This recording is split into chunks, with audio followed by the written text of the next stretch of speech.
Hi, Mark here from the Tangent-Bound Podcast Network and host of the flagship show, the Tangent-Bound Podcast. Did you know that we over at Tangent-Bound are always looking for amazing podcasts to promote? And did you also know that we are also proud nerds and geeks of everything from movies, music, gaming, TV shows, and comic books to wrestling, MMA, soccer, and football?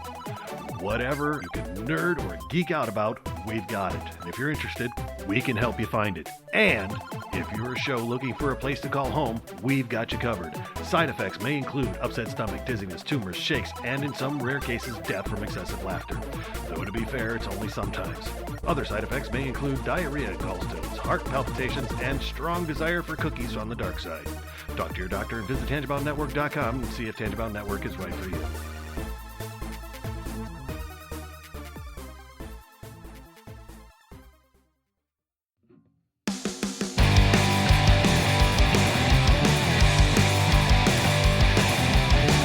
Sucks to the last drop. Are you gonna blow your head off?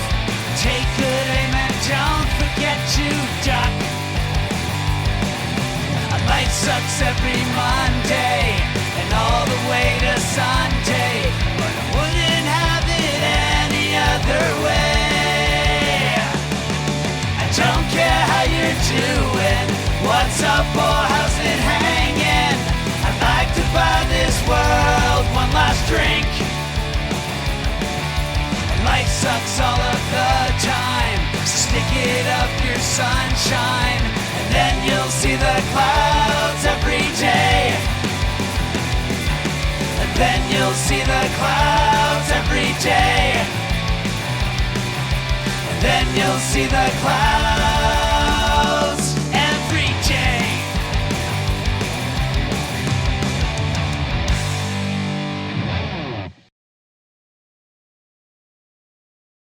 Hey everybody, welcome to a new episode of The Crazy Life. I'm Brian. Joining me as usual is Hanno. Howdy. Back from Gallivanting. Jamaica. Yeah. Yep. I'm getting close to being a Jamaican. This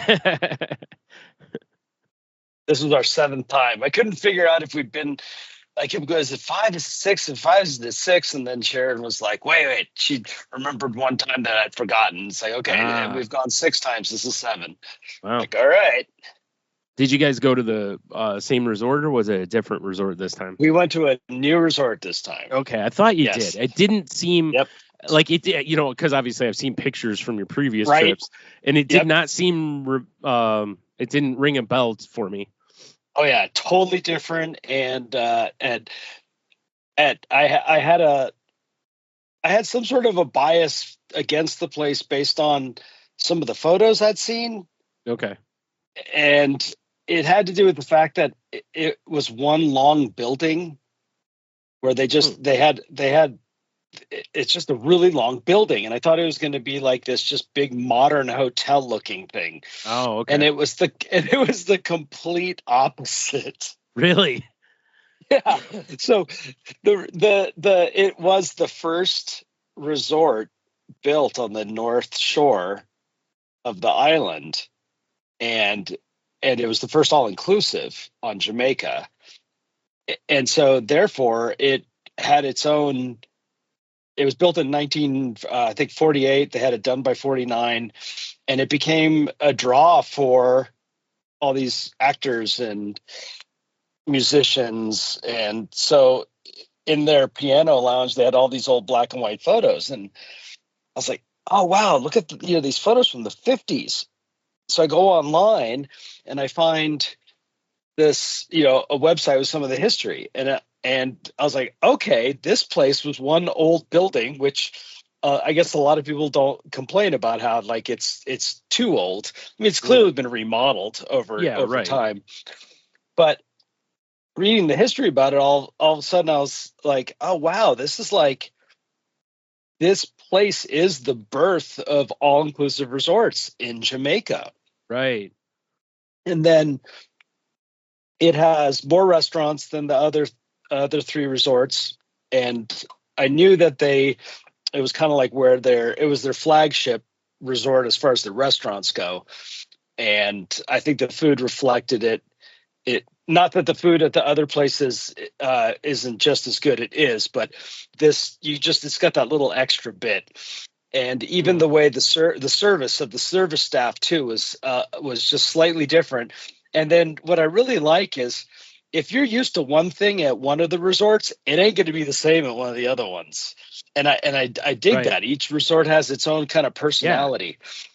Right. And it didn't take long for me to be like, okay, now I know why everyone comes here. Because when we went to Sans Souci, which is like 5-minute drive away, like they're really close to each other. I thought, like, why would anyone go to Tower Isle? But then now that I've been there, I'm like, oh, that's why everyone comes here. I mean, it's really not. It was a good experience, and excuse me, I think Sharon really liked it too. We were a little pleasantly surprised. We really didn't go anywhere. We looked at stuff, and I was like, yeah, I kind of want to go, but again, it came back to this thing that I was telling Sharon, I'm like, every day I go to work, I'm a doer. I'm doing. Right. I get stuff done. Then I get home at night and I play music. I do whatever.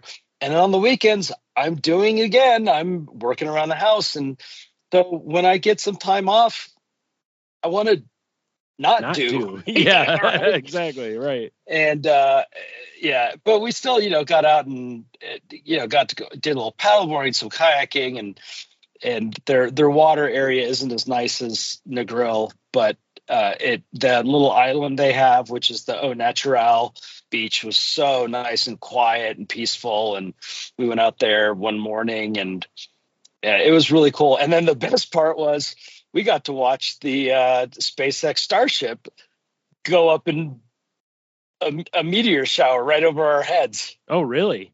Oh yeah, we were sitting. They have a dock because a boat goes back and forth from the island, and it's a pretty long dock. And we're sitting on the dock, and we're looking at this bright light, kind of smoky. It looked like the moon coming out from the clouds. It's like, yeah, but that's not where the moon comes. Like, is that a helicopter?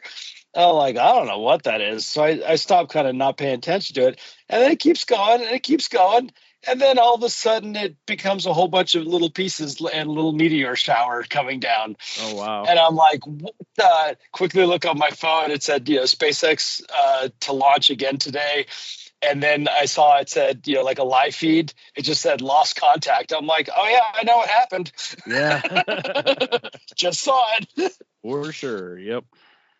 That was pretty wild. Yeah, there's one restaurant that's right on the water. It's called the Bayside, and there was somebody there that had their phone out for the whole thing and captured it. Yeah, and it was. I'm like, yep, that's what we saw. Exact same view. Wow. All right. Yeah, that was the trip. Wow. Yeah. Yeah, and then travel was, travel's always travel for us. It's hard when you hear people, 4.5 hours direct flight there in Jamaica, and for us it's. It's 12 to 18 hours. Yeah. And that's just the only bummer with that. But I made it so I didn't go to work on Thursday, so I had a 3-day weekend. So that's the move, man. I remember us talking about that a long time ago. I remember telling Jen that when she used to go to Florida every year, and I was like, come back a day early, just give yourself that day to just relax at home, get whatever you need done, reacclimate to being home. Plus, then you don't have to go right from jet lag to, especially like you with the amount of time you're, flying. It's like you get a chance to actually rest a little bit before you go back to work. Well, and it would have been like, you eventually just start getting fatigued. Yeah. Just traveling.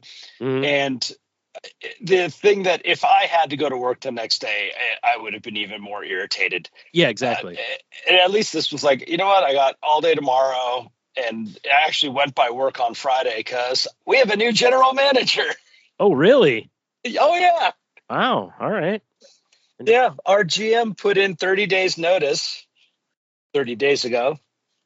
Okay. Decided to move to Arizona and take care of his parents.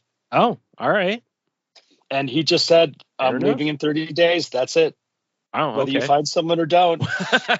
Well, I mean, I understand that too. I did the I same had- thing when Yep. when it came time for us to open our shop, when we were going to start doing all the prep and stuff. And I was like, here's my last day. And they're like, well, can you? I'm like, nope. Like we got to start getting things going because we got to start paying rent on this place, so yeah. And it did leave him a little shorthanded, but not my problem. Well, that's it. And I respected it. I respected his decision. I know that, some of the board members were like, hey, can you, a couple more weeks or whatever? And he's like, no, and I respected that. And the funny part is his 30 days was coming to an end while I was on vacation. Right. And then right before I left, I sent an email to Derek, the general manager of the health club, who was kind of leading the replacement search. And I just let him know that I was be gone for a while. And he called me up to his office and said, hey, we have 4 candidates. Do you want to meet with them before we hire them? And I said, yeah, I do. Yeah. It's awesome if you're allowed to give any sort of input. Yeah. Well, I know what we went, it's like, yeah, I know what didn't work last year. Right. That's what, exactly. Yeah. And I wanted to make sure.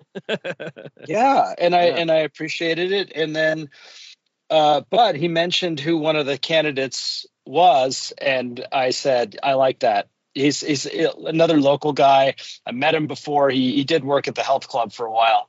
And, he may not know anything about homeowners associations, but he's a professional. He'll know how to work within a office and a business. Yeah. He'll figure the other stuff out. Yeah, exactly. Yeah. And that environment. And I know he was the director of marketing over at the health club for a while. So he clearly has the vision and the eye for how to make improvements. And then the other part is that he was the project manager on his own house build. And I guess when he met with the board of directors, they really keyed in on that. And because that's a very important part of our job is, you're basically, you're kind of, the owners are looking to have stuff done. They're say, hey, who do we know that we can get to do this? And we can say, hey, we're going to call so-and-so and we're going to follow through with this. And that's all part of that kind of a, process. And so I get a text. Thank goodness Derek has an iPhone because I was on airplane mode the whole time I was down there. Yeah, right. But I can get messages from Apple users, and he said, hey, the board of directors really like Ari. Do you still feel like you need to meet him, or are you good? And I'm just like, oh, I'm totally good. I was like, if he was going to be top of the list, I was okay with it. Right. So so he was already he'd already been working since Tuesday, and I went by on Friday just to say hi and say I'm glad you're here, and we'll see you on Monday. Yeah. So that was going to be I think ultimately it's going to be positive. The fact that I got to be included really helped me a lot. And I learned a couple things that kind of surprised me, is that I am now the highest paid employee on our staff. And that was kind of it was a good, interesting question Derek asked me. He said, this year is 19 years for you. And I was like, yep. It's 19 years. I'll be in September. And he's like, how do you feel about having someone with no experience be your boss? And I was like, it doesn't matter to me. Yeah. It doesn't matter if I have 1 year or 19 years. Yeah.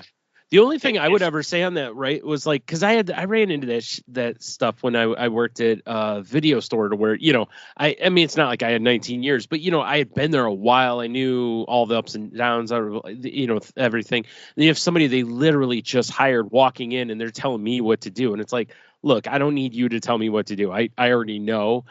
But it's like, as long as they respect the fact and listen to my input, even if they don't go with what I say, but at least go, hey, this guy is knowledgeable, and respect your input, I think that goes a long way. As long as they don't come in and basically like it's my way or the highway kind of garbage, you know, and I don't care if you've been here 19 years, you know, I know better type of garbage, you know, I think you can work with somebody, you know, as long as they're respectful and about it and stuff. But I think they should respect the fact that somebody is kind of a vet there, you know, and like, hey, I don't know everything. This person's been here a long time. This is an incredible tool for me, you know, in this process.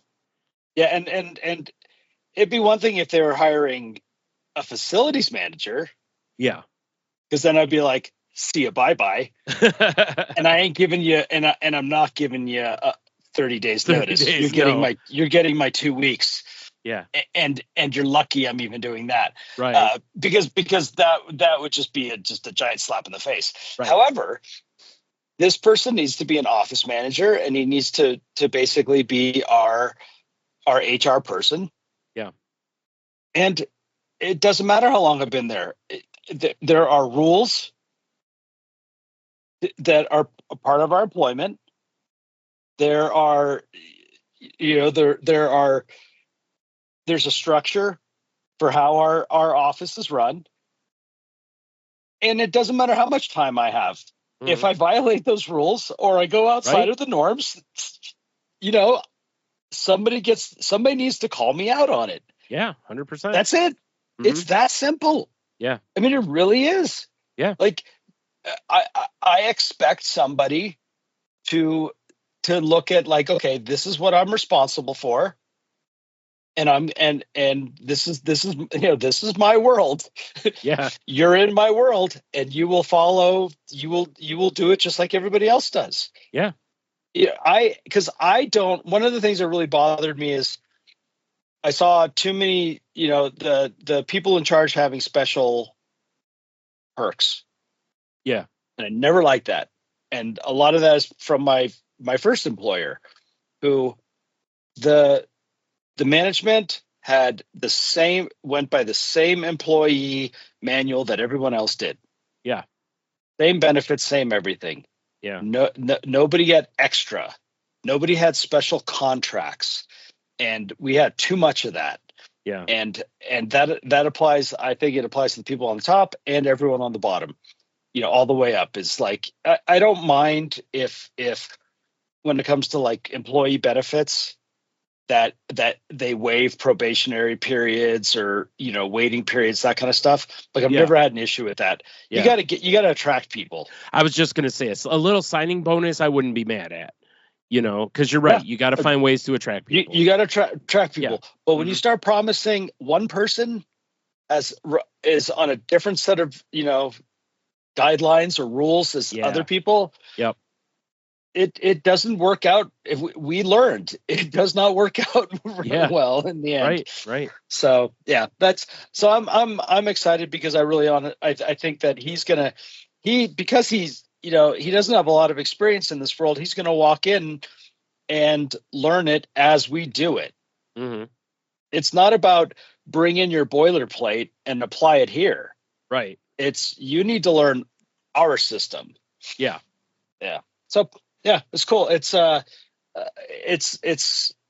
We've had 2 significant personnel changes yet again, and this one is both of them have been. I looked at it in a like for a win is I didn't get wrapped up in it. I didn't have anxiety over it. I just had faith that we were going to find the right person.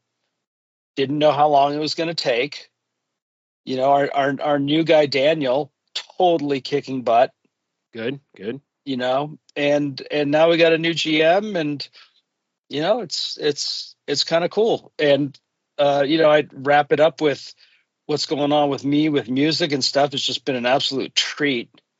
I mean, like I went and did another solo night at it's called Acoustic Rocks. And, you know, it's like I went up there and played how I like to play.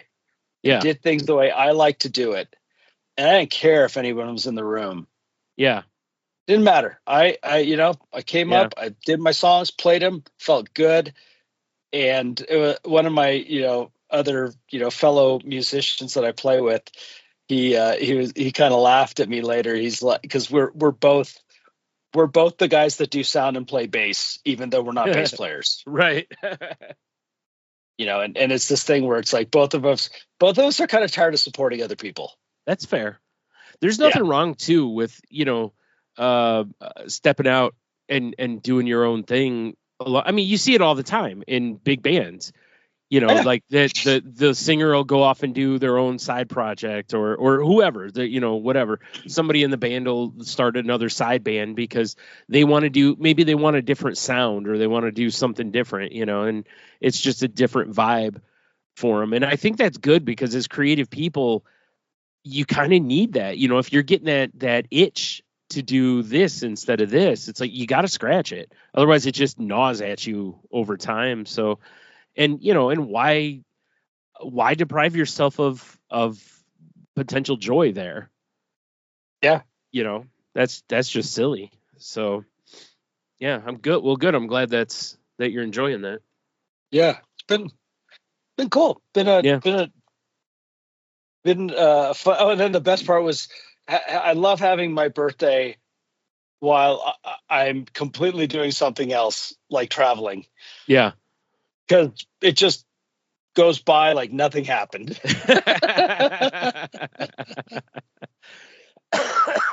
I mean, you're not wrong. I mean, it was because you were on your way back from Jamaica on your birthday. So, the first person, it was funny. The first, we were first person I had in my passport to was the Delta desk agent, and she said, "Happy birthday!" And Jared's like, "Oh yeah, it's your birthday!" and all of a sudden, she hands me another set of boarding passes. And she says, "We gave you an upgrade for your birthday." I was like, "Awesome, thank you." Yeah, that's cool. Yeah. Now you're not flying in steerage. You're flying in coach now. Yeah. Yeah, exactly. It was great. Yeah, that's pretty cool, though. I mean, that's nice of them to do that. It was a nice surprise, and now I'm officially pushing 60. All right. Pushing as far away from you as possible, right? Go and get. Yeah. Well, what have you been doing? Well, it's funny, real quick. I when I texted you, to tell you happy birthday, I was like, oh, he probably won't see this because he's probably flying, And you actually responded pretty fast after I texted you. I was like, oh, he must be in like a layover or something. I was, yeah. So yeah. But as you can tell from just a minute ago there, I've been sick for almost 2 weeks now. It's started as a sore throat and then turned into a full blown, like, I don't know what, sinus cold, head cold. I don't know what it is. It's been mostly in my head, which is a blast. And it's I was weak and had a really bad sore throat and whatever. My doctor friend of mine was like, hey, if you got a COVID test, why don't you take it just to be safe? Because she's like, there are some versions of COVID where it kind of manifests more that way. So I was like, okay, I took it and, I came back negative. So I was like, okay. And it's like, I know I don't have the flu because I had a pretty high energy level, no fever. It's like all I really had for like the first 4 or 5 days, really all I had was a sore throat. It was a bad sore throat. So I was, I had like cough drops and different stuff and whatever. And then I started feeling a little worse. And then now here comes the congestion and the coughing. And I'm like, oh no, this is a cold. Like this isn't just a little, couple days sore throat or something from snoring or something to that effect. I'm like, I'm sick. So it's weird. I used to around this time of year and kind of like when summer changed to fall, I used to get this kind of thing and it would usually kick my butt for about a week. And then I'd be okay. And it was usually like all sinuses. It was almost like my sinuses knew the weather was really starting to shift and just turned into a complete mess for a week. And this was different, though. This wasn't the same thing. But it was like, man, it made me remember realize, though, how well I think like my allergy medicine and stuff has been working, because I was like, man, I need a decongestant. I come in here where I have some medicine and I'm like, I don't have any decongestant. I was like, I almost always, you would have never caught me basically without like, Sudafed or something to that effect, because I always needed it. And I was like, oh, wow. I didn't realize that, I've been able to not need those things for so long that I don't even have any. And I'm like, of course, now I feel like trash and I need some. But yeah, I'm feeling a lot better. At least I can talk now. I mean, man, even doing Salty Language a couple nights ago, I don't think my voice was as strong then as it is today. And because when I texted you and was like, do you want to record this week? And I was like, oh, please don't say tonight. Because I was because I was waiting for you to be like, well, tonight's my only free night. Be like, I don't know if my voice will hold. And it wouldn't have, because we got done recording. We did a Patreon and then we did a regular one. And by the end of that, when I was listening back, I'm like, oh, you can tell my voice is getting quite a bit weaker. And then about half an hour or so after that, it was like my throat was starting to hurt a little bit. And I was like, yeah, I probably shouldn't have done both of those in the same night, but whatever. Yeah. So I just used some, back to the cough drops, numb my throat a little bit. And then I felt fine. But yeah, I went to the stores and stuff yesterday because I was feeling a whole lot better, and went to a couple stores, got our stuff, came home, put it all away and everything. And I was just sitting in the kitchen and I was just like, man, I'm tired. And like I told you already, but I was like, I very much was like, oh, you're not 100% yet there, bud. You might think you are, but you're for sure not. And I laid down and I slept for a while. I slept for about 3 hours. I only meant to lay down for about an hour and I just was out. And I did the same thing today. I went to take a nap and I slept for 5 hours. So, wow. I was like, ooh, my body must need this. Cause normally I'm a every couple hours toss and turn person. I got up I went to lay down at 3:00.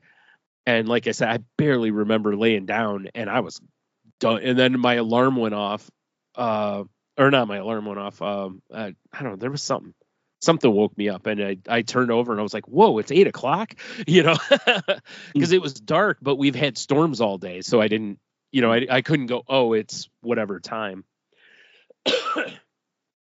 So yeah, just slowly getting better, but hopefully on the mend here. He says, all congested and still coughing. Right. Actually, today I probably feel worse than I have in the last couple days. But I think that's because we got a big weather system going through. I think today is, my sinuses are just a mess on top of the rest. Because like yesterday, I just had a little bit of a cough. That was basically all I had. So, yeah. Anyway, but yeah, that's really about all I've done for the last 2 weeks. Is just not much because I've felt like trash. It felt weird not doing either podcast again, last week, because Tony and I didn't record. And normally if we can't record, one of us will be like, hey, we should throw a Patreon episode up or something. Yeah. And I didn't even think about that. It never even crossed my mind, which tells you how sick I really was. Cause usually if we're going to miss a week, if Tony can't do it, I'll be like, hey, why don't you just send me some Patreon thing and I'll throw it in the feed. And I didn't even think about it. I was just like, yeah, we're not recording. Okay. that was the end of it. So then this week, doing both. So it's, it was nice getting back to it though. It was like getting outside yesterday. It felt so good to get outside and, it was fair. It was a nice day. It was a nice, it was a little cool breeze, but it was still really nice. The sun was out, it was like, oh, I needed this so bad. Like, I'm so tired of just sitting inside,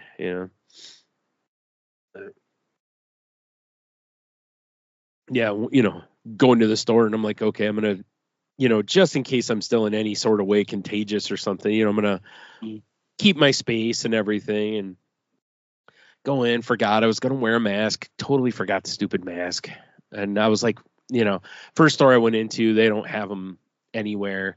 So I was like, well, I'll just try it, and it's a small like fruit and vegetable store. Mm-hmm. So you almost can't not be right on top of somebody else. But I tried really hard to stay back and do what I could there, And then when I went to Kroger's much bigger store, so it's much easier to stay away from people, And I was like, oh, I'm right over by the pharmacy. I'm like, I bet they've got masks over here still, I go up and ask, and the one tech was like, yeah, we don't even have any back here. And I'm like, you don't? I'm like, I thought you wore them when you guys went and gave vaccinations and stuff. And she goes, we usually do. She goes, but we don't have any right now. She's like, we'd have to go grab a box off the shelf, basically. And I was like, wow. I was like, okay.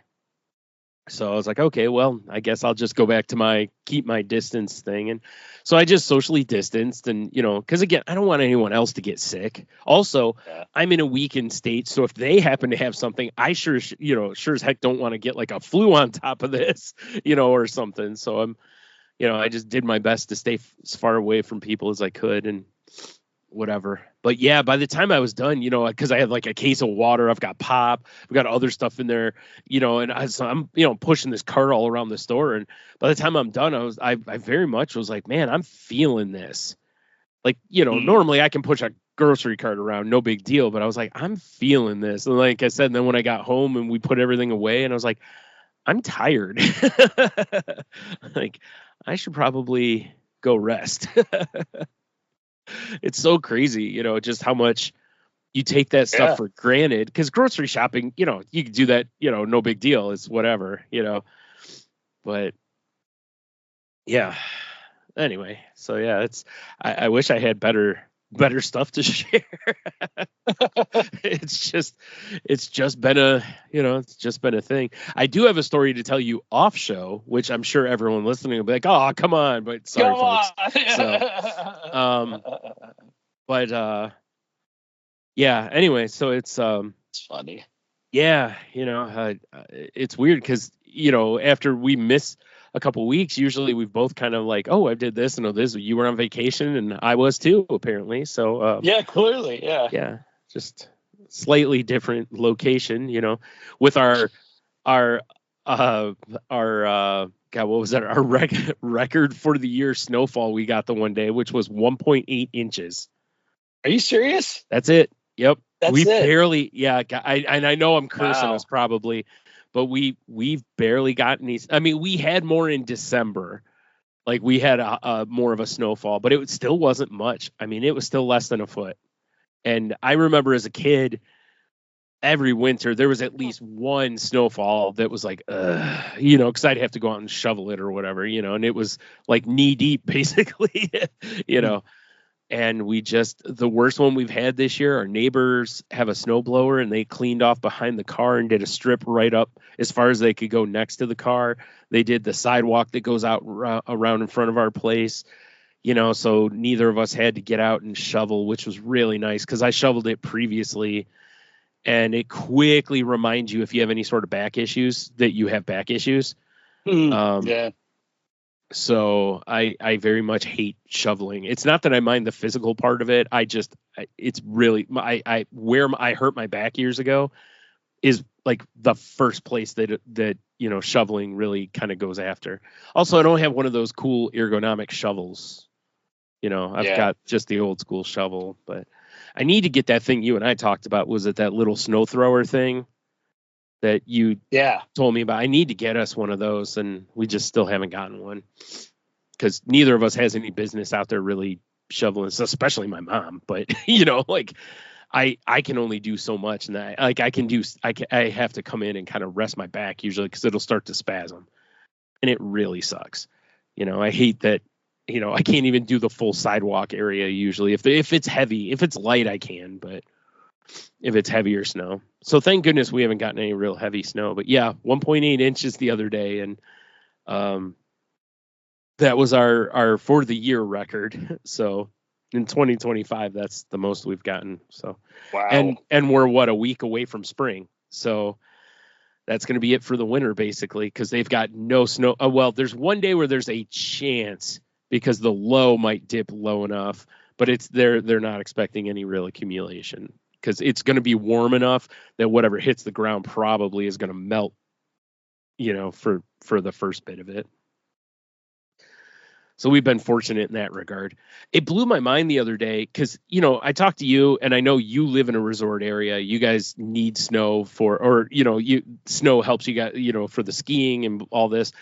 But I was watching, we were watching the Weather Channel the other night and they were talking about Arizona and they had a woman on there from a resort in Arizona that's a ski resort. And she talked about how they've gotten over 100 inches of snow so far.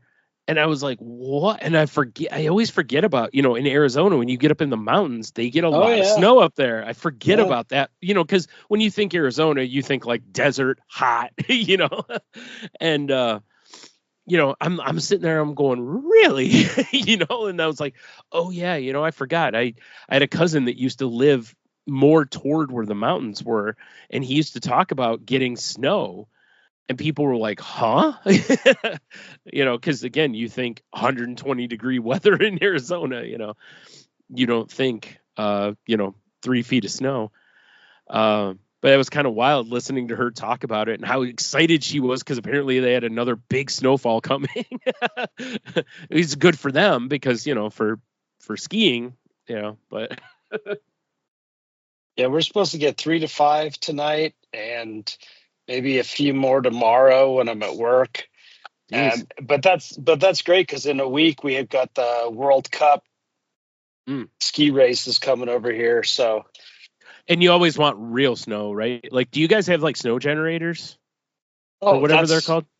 That's how Sun Valley has had a ski run open at Thanksgiving for as long as I've been here. I figured it's all man-made snow.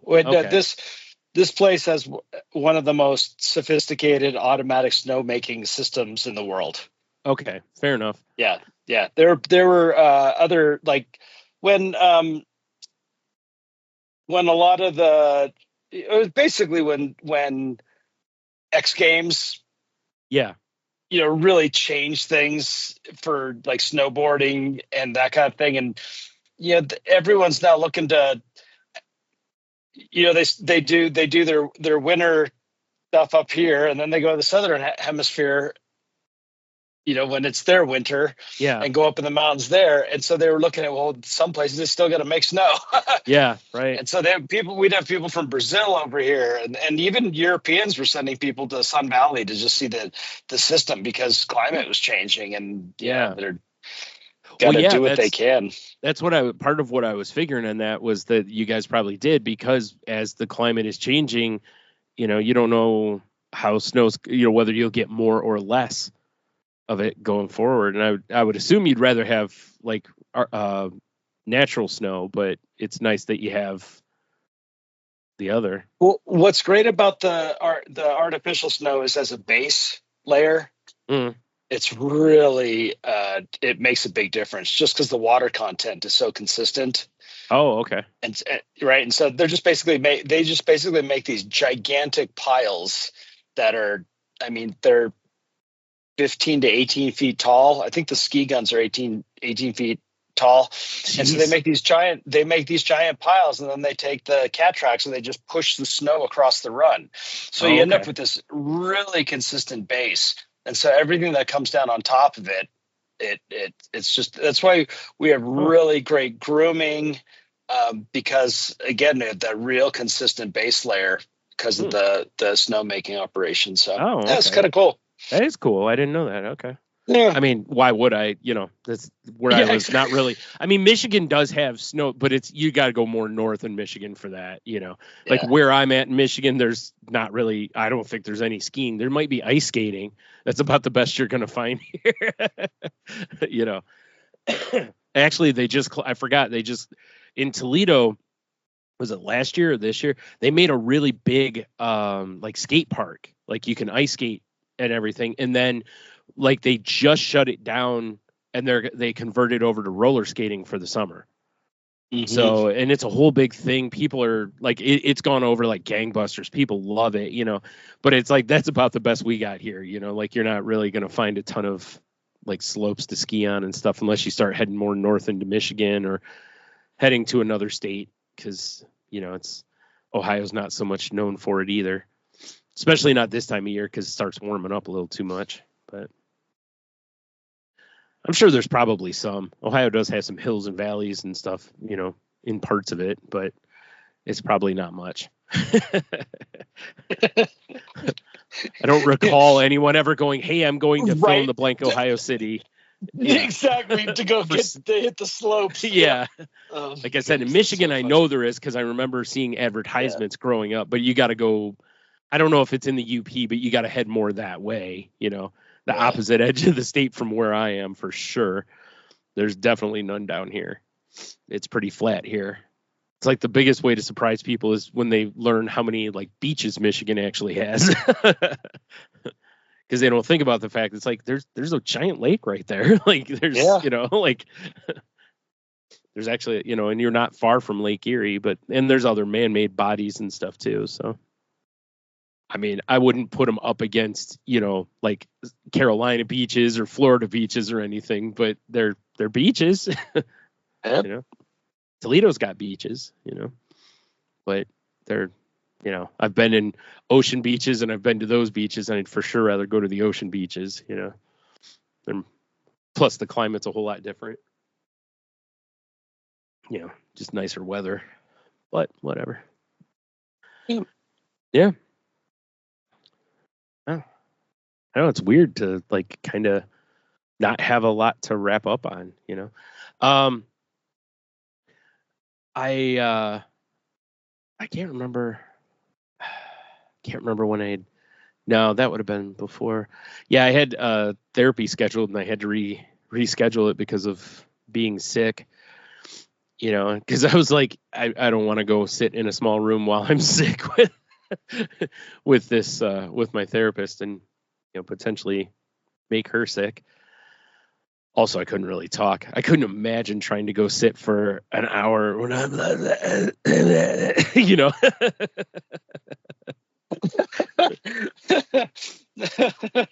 She's like, what? Excuse me? Yeah. What'd you say about my mama? Yeah, it sucked. I had to reschedule like 3 appointments off of that too. I had to reschedule that. I had to reschedule my eye doctor appointment, and there was something else I had to reschedule because I just, my first thing is I don't want to get anybody else sick, but also I don't feel like going and doing these things, even though they're not much of anything. Oh, my dentist. That was the other thing. I had an appointment for my dentist, and it's like I for sure don't want them working in my mouth. Well, I mean, my throat's already sore. Yeah. Plus, again, if I'm sick, I don't want them, that's literally where it's at. I don't want them breathing in all that. I'm sure there's other people who aren't as courteous about those kind of things and still go. I'll tell you, though, as hard as it is to get an appointment, I almost still went. That's awful, because usually if you cancel an appointment, it's like 2 months later before you get another one. So it's like, it's like I'm at a point where I'm past due for a cleaning. I need the x-rays. I still have a cavity I need to get, it's like there's stuff I need to get done. I hate to keep putting it 2 more months forward. In fact, I think my appointment's like the middle of April, so, but what can you do? Not a whole lot. That's what. That's it. Oh man. So I continuing to read Rick Rubin's book, because again I'm very slowly working my way through it, right? I actually grabbed a screenshot of one of the pages in there, and I thought about just kind of going over that real quick. Cool. Because this is a really cool I think this is really important stuff, which was one of them. It's page 139 of his book. It's thoughts and habits not conducive to the work. And I think these are things that are really great for people to remember, that it's very similar to like, it's his version, I think, of like a distorted thinking list kind of a thing, right? Mm-hmm. Like when you realize you're doing this, throw that away. You're not helping the work here. The first one is believing you're not good enough, which that's a great one. I mean, for any sort of creative person, we all go through periods of that to where, my work sucks or this sucks or I'm not as good as this person and whatever. The next one's feeling you don't have the energy it takes, which I thought that one was interesting because I hadn't thought about that before, but I have skipped doing something in the past because I'm like, I don't have the energy to put into, like, in my head, it's like, I can't complete the task because I don't have that much energy. And it's like, you don't have to, though. You can put in some work and then step away, because a lot of times stepping away from the work gives you fresh eyes coming back to it, Mm-hmm. So sometimes pushing all the way through to the end is not as beneficial as you might think it is, just getting done. Sometimes it is, because again, progress is better than, nothing sometimes, but yeah, I thought that was interesting. The next one is mistaking adopted rules for absolute truths. Oh God, yeah. That's a great one. Seriously, that's one of the best ones. It is. Like, it really is. Mm-hmm. Because just because you make up some rule or whatever does not mean that it's an absolute truth. Again, it can become a distorted thinking point to where you think I have to do this or I have to do, do that. The chapter I just read is one where he's talking about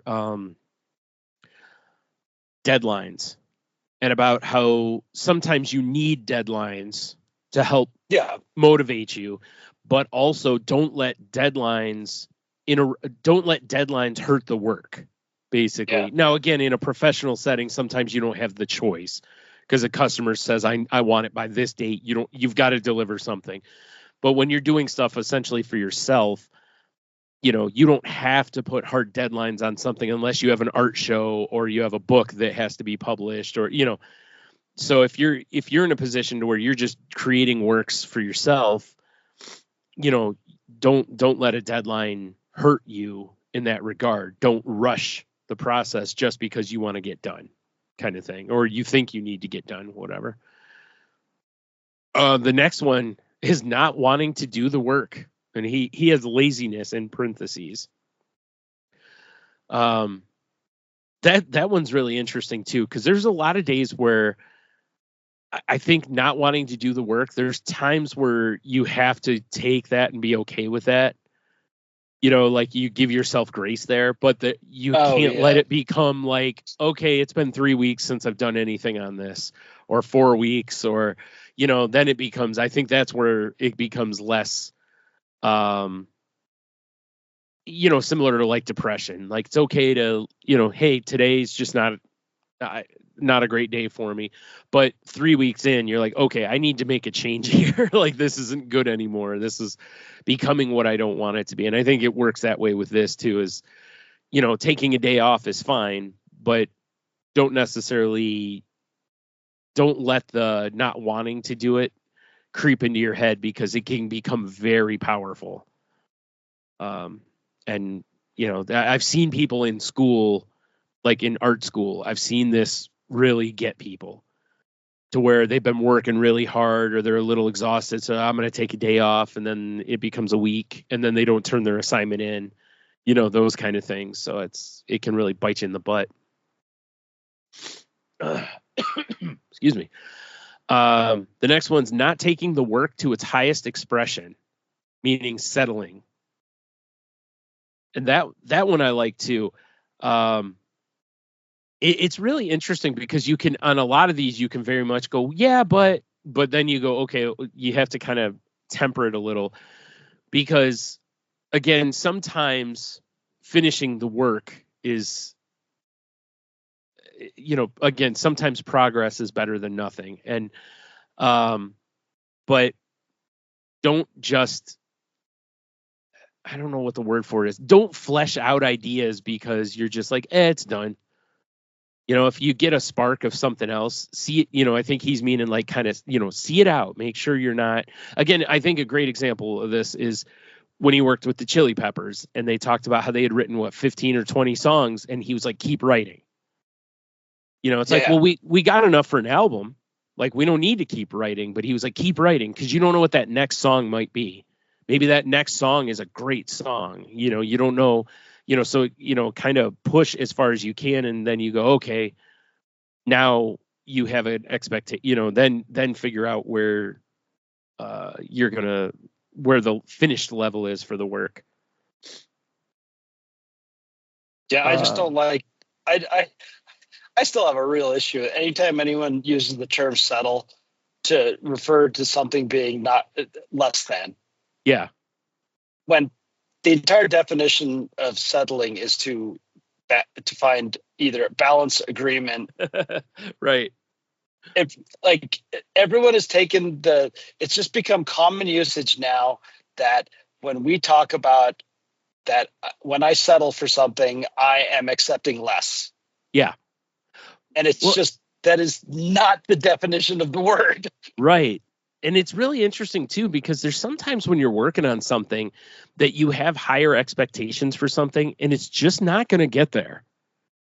And, not that maybe you can't get it there, but it's just the idea that maybe it's just the way like Rick Rubin talks about it. It's like, maybe it's just not meant to get to that level, right? Like there's going to be air quote mediocre songs, right? Yeah. There's going to be stuff that's not going to be the highest work you could put out sometimes. And it's okay to be like, this is done and move on from that. Yeah, and that is settling. That is actually settling. Yeah. But it's not a negative tone. Right, exactly. Yeah. It's actually coming to an agreement. And I really dislike this. I went through this before I left. Tom and I went through mixes, and because he's getting a lot more, we're using the same software now. So I was trying to get him to maybe do some recording while I was gone and go through some things. And there was this one song that we haven't played it. We haven't looked at it. We haven't done anything with it pretty much since it was recorded. And I opened it up and I just looked at it and I just said, it just doesn't have it. Like, it just doesn't have it. It's got great parts. Like, I love so many parts of the song, but the handful of songs you've written in the last 6 months just destroy this tune. Right. Well, and like Rubin talks about that, and that's okay. About sometimes you never know. Maybe pieces from this become another song down the road. Exactly.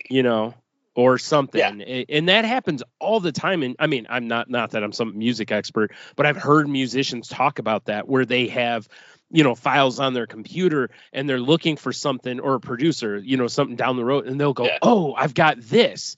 And then they plug it in and it's like, there it is. That's where its home was. It was just waiting to find its home.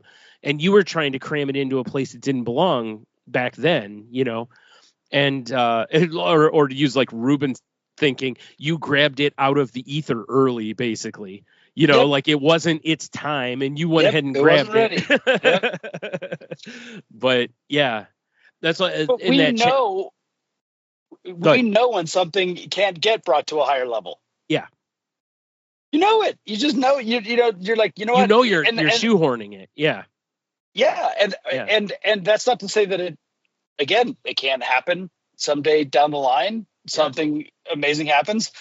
But yeah, I when I was reading it, there was a lot of these kind of I don't know, like these. It's almost like you can go from one page and then find a contradiction on the next page. Yeah, I think overall his message is very much don't leave any stone unturned.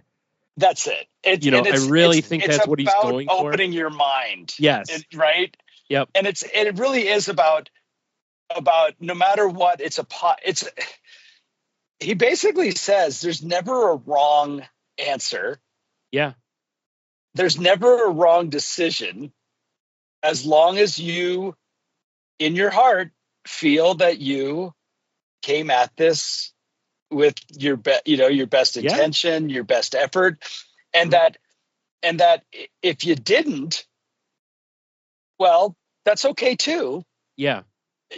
Like there's never anything wrong, and I like that from the standpoint of it's actually a realistic appraisal of our world.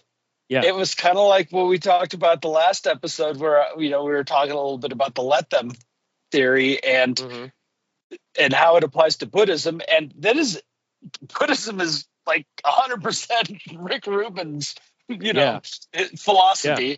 Right. And there's a sense of stoicism for what he's teaching in his book versus also like the whole let them theory. Yeah. There's nothing wrong with it. Yeah. And it does, and like we've talked before, it's like, I like it because I do feel like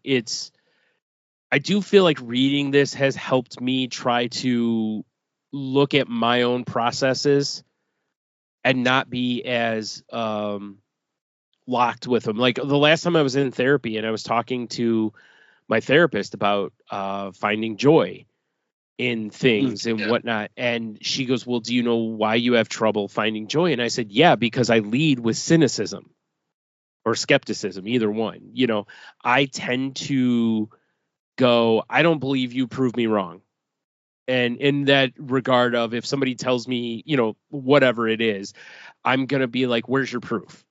Like kind of a concept. And that immediately sucks all the joy out of something or wonder. It's true. Right? Because the best example I can give is if somebody goes, hey, this could have been aliens.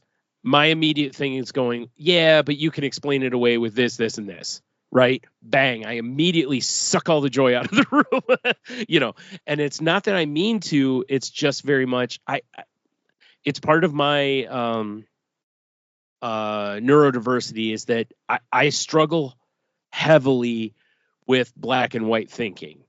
I try really hard not to be that way, but I lead with that, and I'm very much, show me the facts, then, I'll come around to your side. Until then, I'm going to stand over here in the category, and instead of like a little kid, if you showed them something and said, hey, this could have been whatever, think about it. How many people convince kids of something that isn't, real or whatever that they believe because they don't lead with cynicism typically. Right? They want to lead with belief and joy and the assumption that people are not lying to them. And, all these things that we kind of get jaded by as we get older.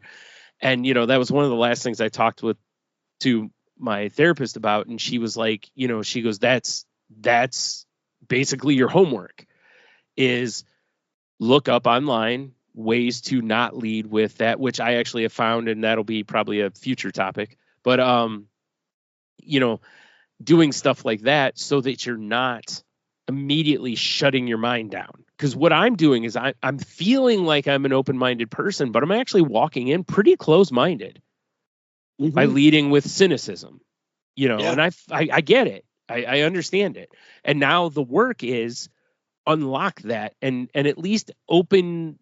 I'm not one to be like aliens don't exist or Bigfoot doesn't. I'm not that. I'm very much like, the door's open, but it's, until I see differently, I'm not going to fully buy into anything. And the idea is to just go, you know what? Just consider it. Maybe it does exist. Like, what does it hurt if you go, maybe it does exist, right? Like, it doesn't make me less intellectual. It doesn't make me less logical. It doesn't make me less anything. All it does is make me go, there's a possibility of this. And if you look at science, that's what science does. That's its whole point. Science won't shut the door. Science will go, we don't have evidence of it, but we're going to keep looking and consider everything. I'm going, I don't see proof of it. Door's not shut, but I'm also not looking for anything to the contrary. So there's that again. And the difference there is that wonder, and scientific wonder is different from childlike wonder, but it's, there is an overlap for sure. Because science a lot of times looks for a way to prove itself wrong. Yeah, it's a whole method. That's the whole point of method. Science. Yeah. That's the whole point of it is prove it wrong. And if you can't, okay, now we consider that it's, the theory of relativity, people, of course, were like, okay, well, let's see if we can prove it wrong. And since to this point, no one's been able to prove it wrong, it's accepted as truth. So anyway, all that back, but I forgot about that earlier. So I actually, have a big piece of homework to do for my therapy, and I've been trying. It's really hard. It's really hard when you're a person who's been very fact-based, cynical type person to, especially in the current climate, when people seemingly are buying into weirder things maybe than I've ever heard in my life. It's hard to go, oh, maybe, when in my head it's going, no, like there's no proof of this. It's already been debunked, So, yeah, I got to pick my fights. And the next one here is having goals so ambitious that you can't begin. And boy, am I guilty of this one, because I have the finished product in my head. And if I don't think I can hit that, I don't even want to start it. And that's a real problem because it really handcuffs you. And also, the funny part is, right, like any artist can tell you, and by artist, I mean any sort of creative person in any field or anyone who's created anything will tell you that you've had an idea. And most of the time, by the time you get to the finish line, it doesn't look anything like it did in your head. Because whatever has come up along the way, whether it's hardships or somebody's changed a concept, like you've got red and blue as the, colors, and they're like, you know what, I don't really like red, and I was like, okay, now it's orange and blue or whatever. But you find that quite a bit, that by the time you're done, it doesn't look or sound or act like it did when you first conceived it. So why let that get in the way of trying it? Right. But here we are. And I very much will, that one of the chapters I just read too, actually really, really helped me a lot, because he talked about Andy Warhol, and Warhol was not known for, like, for anyone who doesn't know, I mean, you probably know who Andy Warhol is. And if you don't, look up Andy Warhol, Campbell's Soup, and then you'll know who Andy Warhol is, or Marilyn Monroe. There's like two of his most iconic works. But what you find out when you start digging in on Andy Warhol is he conceptualized things, but a lot of the work was actually done by, I don't know what they were called, but basically interns, art students, whatever. They were done by other artists, similar to the concept of like fashion design is this way somewhat too, where someone will have a conceptual, they'll conceive something, and then other people will actually do the actual design work, artwork, whatever. And, Ruben was talking about how that doesn't make you less than as a creative person, right? And I was like, okay, because in my head for the last, I don't know how many years, I've been like, man, I have not been creative. But then I thought about all the times that, no matter how stupid it sounds or whatever, is how many times on Salty Language I've been like, what would be hilarious is if someone did this. And I'll talk about like photoshopping something up or designing, and I'll be like, I can picture it in my head. It's this, right? Well, right there, I'm showing I'm creative. I've literally just conceptualized the idea. I've laid it out, right? So I need to be kinder to myself in that regard and understand that I actually am still very creative at times, and it's just in a different way. Now, I'm not saying I'm Andy Warhol. I'm not saying that any of that kind of stuff, but he's right. There are people who come up with that blob of an idea, and then someone else fleshes it out and it turns into something kind of cool, and that doesn't make either person in the process less of an artist than the other person. So like I said, I think that's a spot where I kind of had a little bit of an aha, and it also was a little like, oh, and I kind of let go a little bit of that.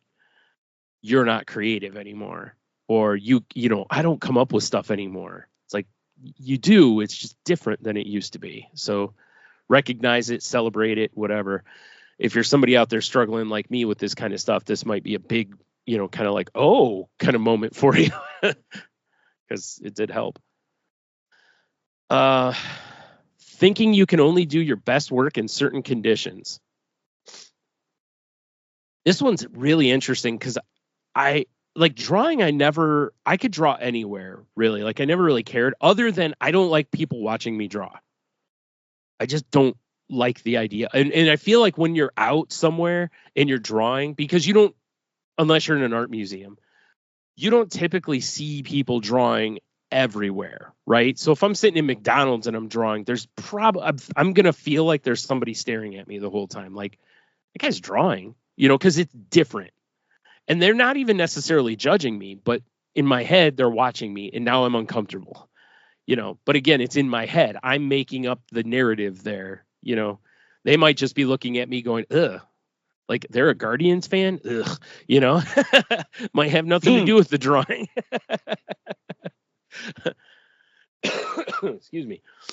Or, I can't believe he's dunking his fries in his Frosty at Wendy's or something, Who knows what their odds are? People aren't even really paying that much attention to you. But otherwise, I really could draw kind of anywhere. It never really bothered me. As long as once I feel like I'm being watched, I got to shut it down.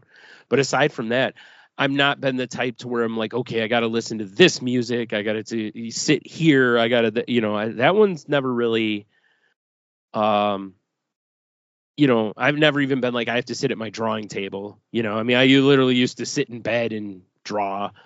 Obviously you draw at school. I've drawn in cars and a bus. So it's, in a boat with a goat,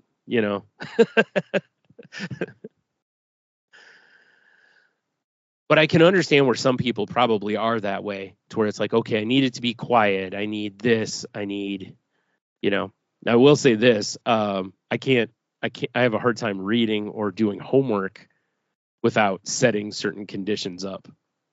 When I was in school, it's like I need quiet when I'm trying to concentrate on reading or homework or whatever. But I don't know. Did you have any issues with that? Like, do you have to have certain things set certain ways? I mean, other than obviously you need dials and stuff for music, but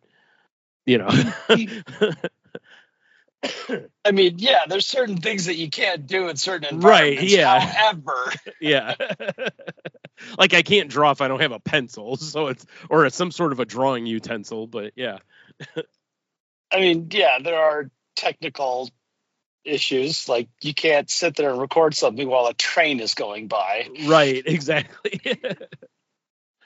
But yeah, I get the main point about the, like, he doesn't want us to limit ourselves. Yeah, 100%. In art. It really is. Yeah. So he's tearing down every single little wall that we might throw up. Yeah, like any excuse you can come up with, he really is trying to teach you to stop finding excuses and just do the work, right? Yeah. And I know I did that for a while. Remember, I made a comment the one day. I was like, my and again, my desk was a mess, and it's like, I'm not going to sit and draw there while it's a mess, right? So my intent was, I cleaned the desk off. I put my drawing stuff on the desk so that I couldn't go, oh, well, I got to dig out my drawings. It's like, it's already out. I'm trying to find ways to tear those walls down. I still found excuses, but I was trying to tear them down. But I do appreciate that that's really what he's doing, is very much like, whatever it is that's in your way, go around it. Like there's no permanent wall in front of you, even if you think there is. I think like creative block feels like a permanent wall, and he's basically like, nah, he's like, go for a walk. Go get a coffee, go do this, whatever. And he's probably right. I mean, this guy's been in this industry around a lot of creative people for a long time and had a lot of success. So there's something to whatever he's doing. He may not have all the answers. Well, he tries to have actually all the answers because he's trying to, give you no excuse. The next one's requiring specific tools or equipment to do the work. And I actually kind of like this one as an artist, because one of the things that I never considered when I was younger was basically I would look at like, if you're a fine artist, you use these tools, right? Yeah. Like specific tools for the job. And then as you actually become more of an artist, you see artists painting with coffee. You see fully adult artists drawing with crayons. You see, just grabbing anything. There's a guy named Jim Mahfood that I've liked for a long time. And he's the last couple years, he releases, like a sketchbook for fans to buy. In the last couple of years, he's done one where it's all ballpoint pen drawings. And I have tried and I cannot get touch with ballpoint pens the way a lot of these artists have. And I it's got to be, and I need more work on it. And I maybe need to watch some YouTube videos or something, like how they're doing it. Because maybe there's something I'm not doing. Because sometimes how you hold a tool or how you apply the tool to the paper or whatever makes a massive difference. But once you realize that really in the hands of a creative person, anything can become music, anything can become art, you go, oh. And that, again, that's another limitation that drops, right? Because you go, oh, well, I don't, you're somewhere and I don't have my pencil box with me. And it's like, you don't need it. Here's a pen. Here's a sketch. Here's a marker. Here's, a knife, cut your finger, whatever. Don't cut your finger. But, I've seen artists use so many crazy things and turn it into amazing pieces of art. Definitely don't let what's in front of you limit you, but also look at everything as a tool and go, can I do something cool with that? And that's the other thing here is not only does it stop you from going, oh, I don't have my tools, I can't do my work, to go, well, here's what I have. What, basically you use the MacGyver concept. Like, here's what I've got. What can I do with this instead? And I know, and we've both, I'm sure, like I've heard musicians talk about similar things too, where they've used things that you're like, that's what that sound is. And it's something totally not a musical instrument, but they turned it into one, And, so I like that one. You have anything to add on that? Or no? Okay.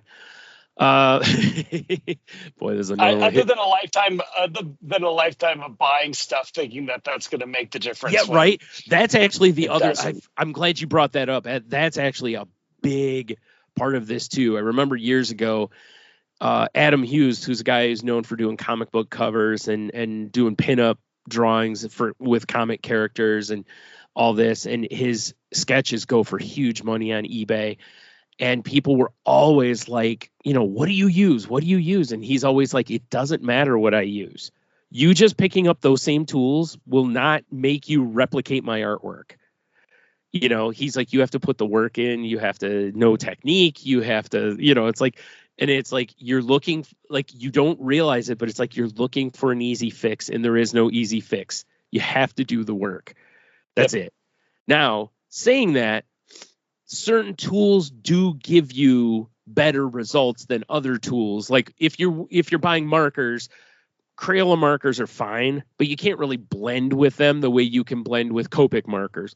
But I've seen some really great Crayola marker art, right? Right. But technique is the reason. It's not the tool, it's the technique again, but they are easier to blend with, and you will have typically better results with the more expensive markers in this regard. But a plain number 2 pencil draws just fine.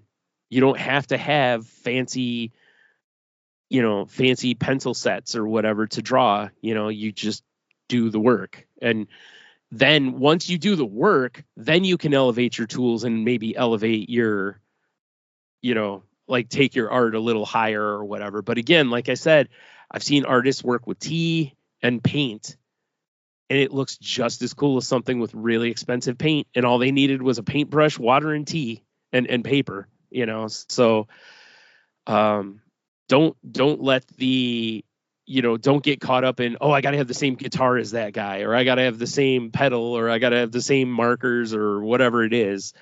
Make you think that all of a sudden you're a better artist because you bought the high end stuff, because all it means is you've spent more money.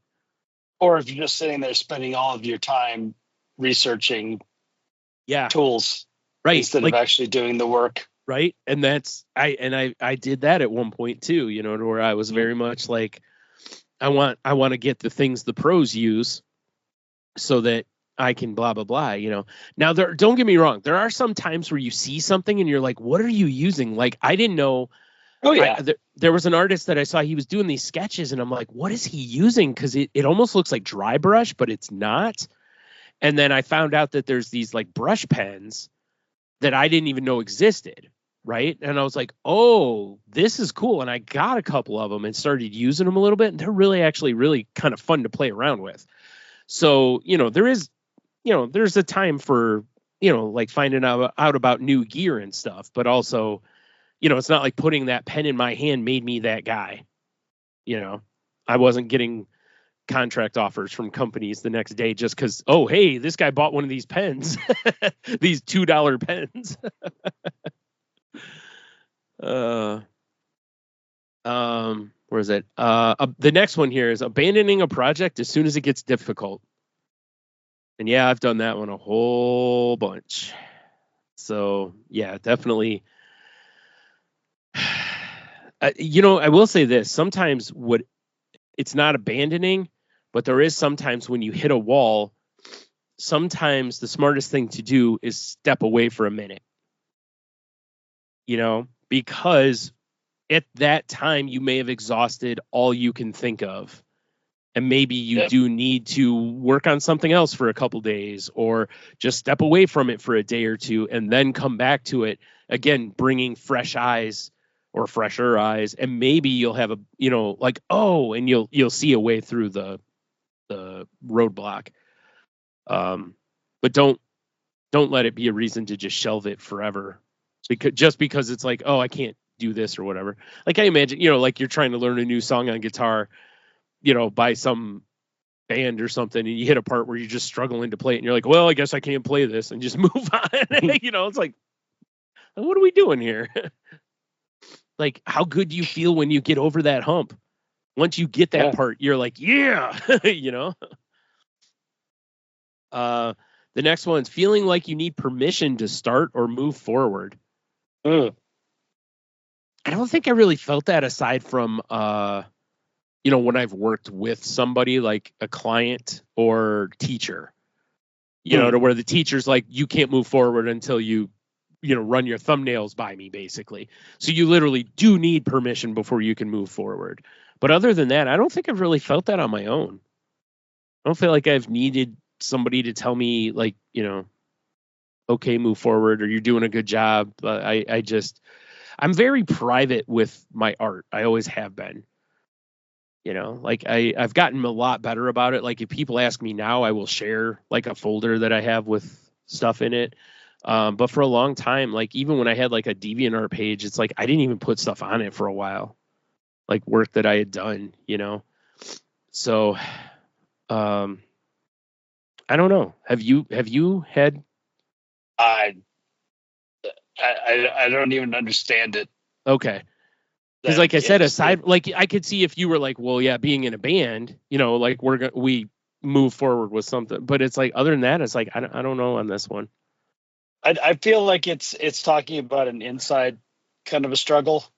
Okay. Maybe. It's internal hangups. It's not external. Yeah. Okay. Yeah. That may be true. Whereas I'm going to always look for the external, and that's, yeah. So that actually would make a little more sense, I guess, that you have to allow yourself to move forward. Yeah. Or, okay. It's only you that's holding you back. I mean, it's the truth. It really is the only thing holding you back.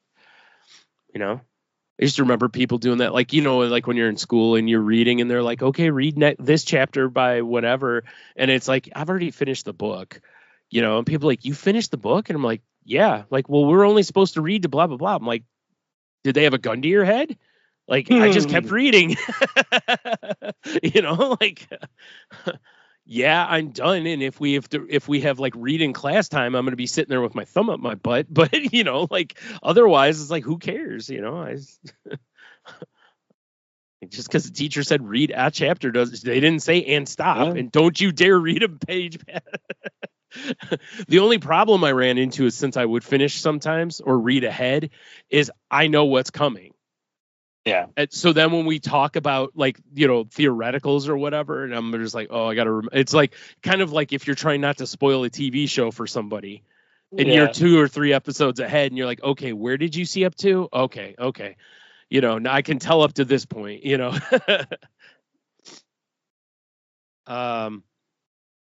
the next one? Oh, letting a perceived need for funding, equipment, or support get in the way. That's interesting.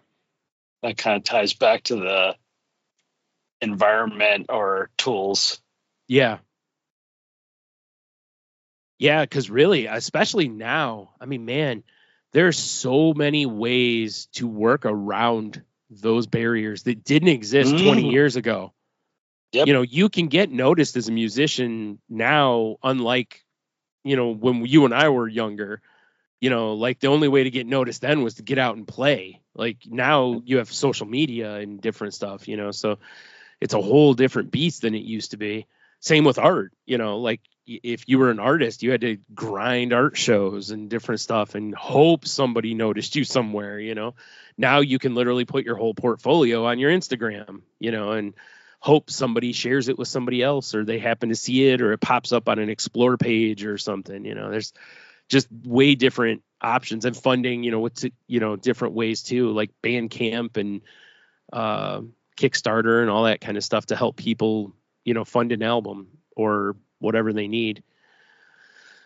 So yeah, that's a good one though. You're right. I think the other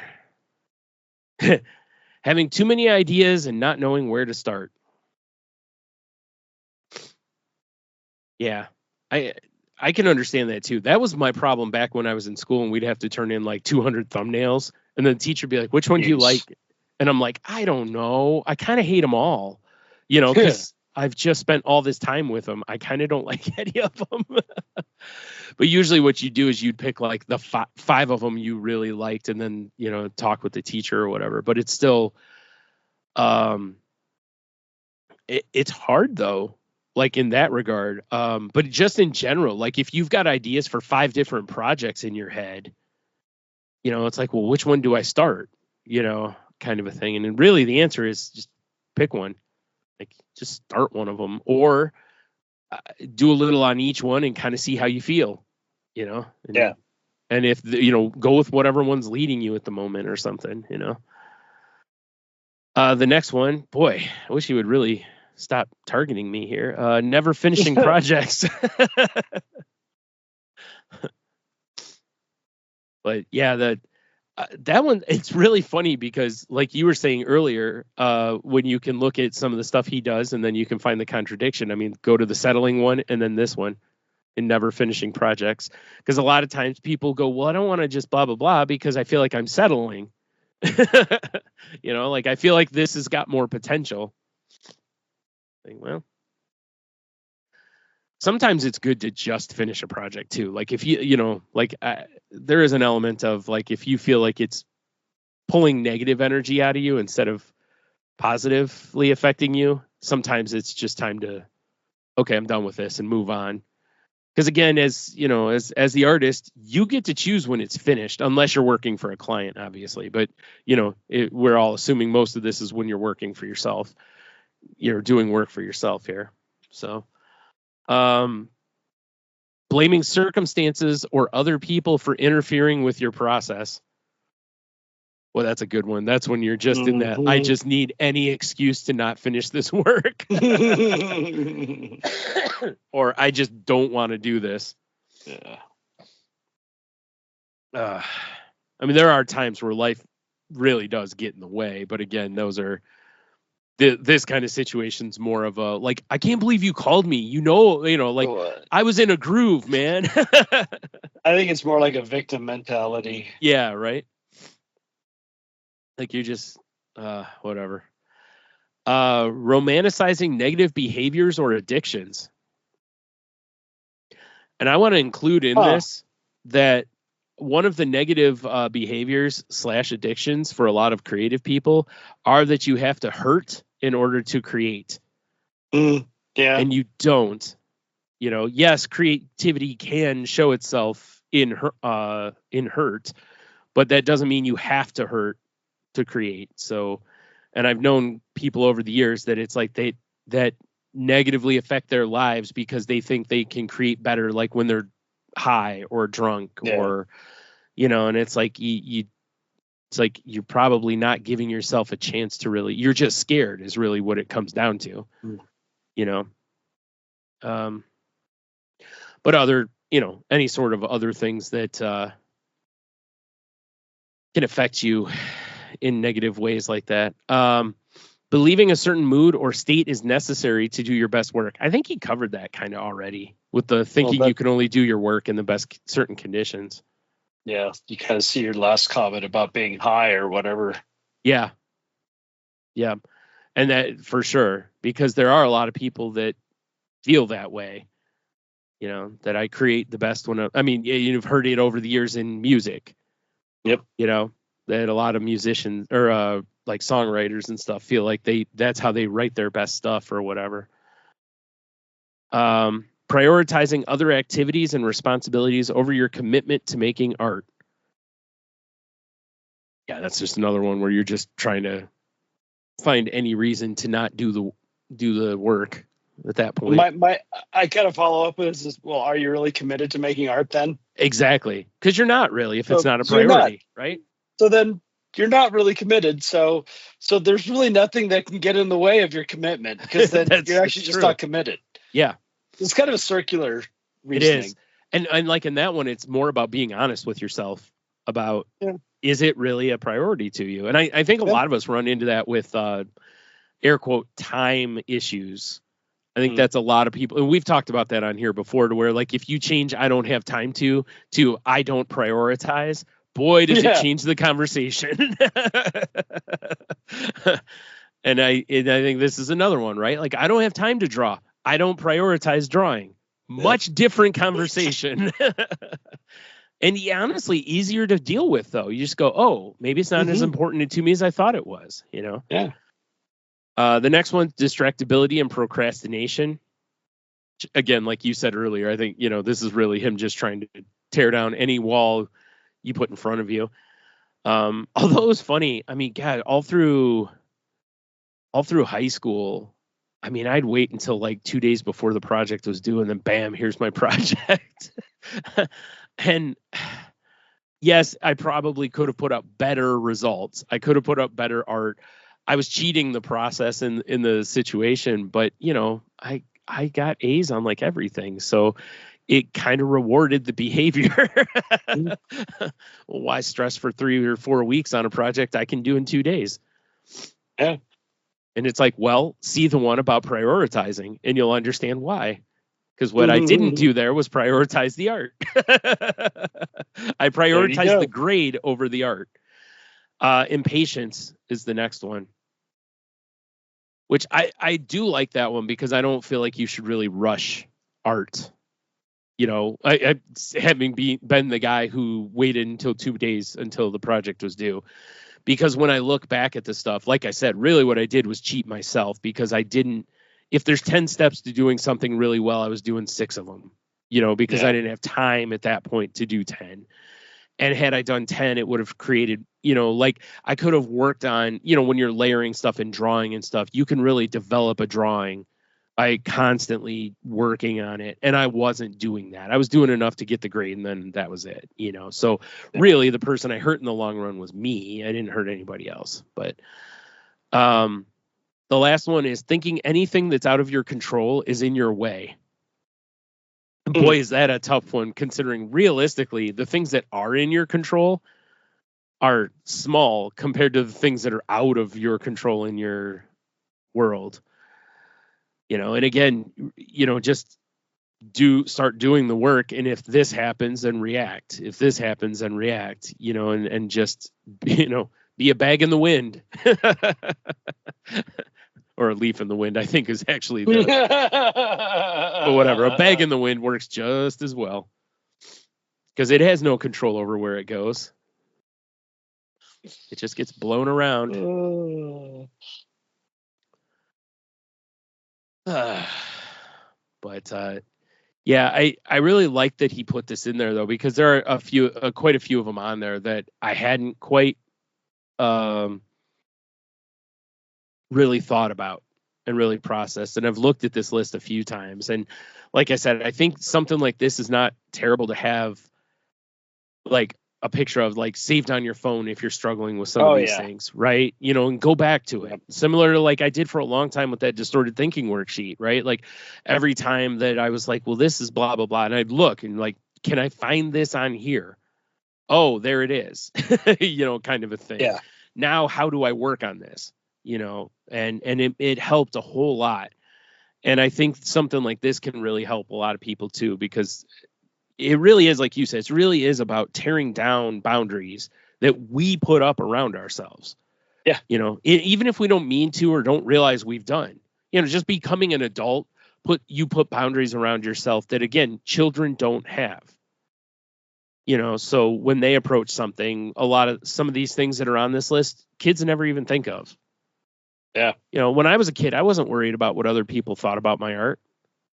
I didn't worry about, you know, rushing it or it being perfect or any of those things. I just did the art, you know, because I prioritized it without realizing I was prioritizing it. You know, it's what I wanted to do. So I did it, you know? Yeah. So that's why I said, I really think there is a whole lot to this concept. Like that one page you talked about, like kind of reverting your brain a little bit to the way children approach the world, I really think is really helpful for creative people, you know, because it really is about unlocking a door you've locked, you know, or doors. So, yeah. All right. Well, there you go. That's what I got. I got to pull up the list of links because I forgot to pull them up. So, yeah. All right. Anything else you want to add or? No. All right. Good list. All right. Well, if you want to continue the conversation with us, you can email us at thecrazylifepodcast@outlook.com. Usually the better way to hit us up, though, is on Twitter. You can find the show at the Crazy Life Pod, where I post when new episodes go up. But I do check to see if anyone DMs or anything like that. You can find us on Facebook at facebook.com/group/Crazy Life Podcast. What am I missing here? Oh, we're part of the Tangibound Network, which can be found at tangiboundnetwork.com. So please go check out the shows there. And Henno, how can they get a hold of you? Oh, you can find me on all the usual places, either with my name Henno or Ida Henno or whatever weird variation thereof. Right. That's fair. You can find me on most things that I'm on at Stunami. My other podcast can be found at saltylanguage.com or salty_language on Twitter. It's me and my best friend just talking about all sorts of random things, especially this week. Boy, we hadn't recorded and we really went after it this week. So, you know, we talked about John Cena's heel turn. We talked about food stuff that we've tried. The Taco Bell Live Más event, which neither of us even knew existed. We finally did our scumbag night, where we just went to like Hooters and Twin Peaks just to see what the hype was about, basically. There's what else was there? Oh, we talked about Daredevil a little bit. Well, I talked about Daredevil a little bit. I don't think Tony's watched it yet, but anyway, so if you're into that stuff, just please give us a listen. But the show is not safe for work, so please be aware of that. Yeah. So yeah, if you need help, please reach out, and please reach out to your friends that you might think need some help, especially right now. A lot of people are scared, they're struggling, they're unsure of things. So, please reach out to people and try to be kind, show empathy and whatnot. When I was in the grocery store, I went to this poor lady that maybe was 5 foot tall. She was trying to reach some sort of drink that was on the very top shelf at the store. And I'm like, I got to reach up to reach it. And I'm 5'9", it's like this lady, she doesn't have a chance. So she's like on her tippy toes on the bottom shelf, reaching up with another bottle. And I was like, do you want me to grab those for you? And she goes, oh, it'd be so nice if you could. I was like, yeah. And she goes, yeah. She goes, it's a struggle sometimes. And I was like, I would think so, being that short. Because, even at my height, sometimes things are, like if it's back on the top shelf, it's like, I can't reach that. It's like I need to be a little taller, or that's when you have to call somebody over. But, just show kindness where you can with people. And like I said, just show empathy. Just because you may not be going through the same thing they're going through doesn't mean that what they're going through isn't hard. Or whatever. So it's not a contest. If someone's hurting, just see if you can help them hurt less. And I don't know, whatever. All right, you want to take us home, Henno? Yeah, I'm gonna take us home with what would he be? He'd be early 20th century. What is he, a poet or an author? Anyhow, he's this Russian guy, Berdyaev. And I just think it's funny because this is 1916. And he has a book where he talks about the creative act. Is what Rick Rubin's talking about. And Berdyaev argues that the creative act is a fundamental expression of human freedom. He sees creativity as an affirmation of human autonomy and a rejection of deterministic and mechanistic worldviews that are so prominent in the modern world. For Berdyaev, true creativity is an act of spiritual and existential freedom. Quote, creativeness is the overcoming of the world, not an adaptation to this world or to the necessities of this world.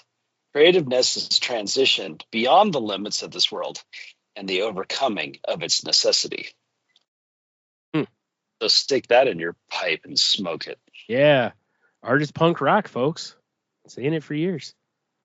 Actually, art really is. That was a lot of art is rebellion and counterculture to, what's going on or showing different things. So that's definitely, I like that a lot, that it's not about a reflection of society as much as it's a transition or transcendence. That's what I was looking for. Transcendence above it. Yep. Above it. Yeah. So between Rick Rubin and Berdyaev, why do you hold yourself back? Great. That's the question. That's the question.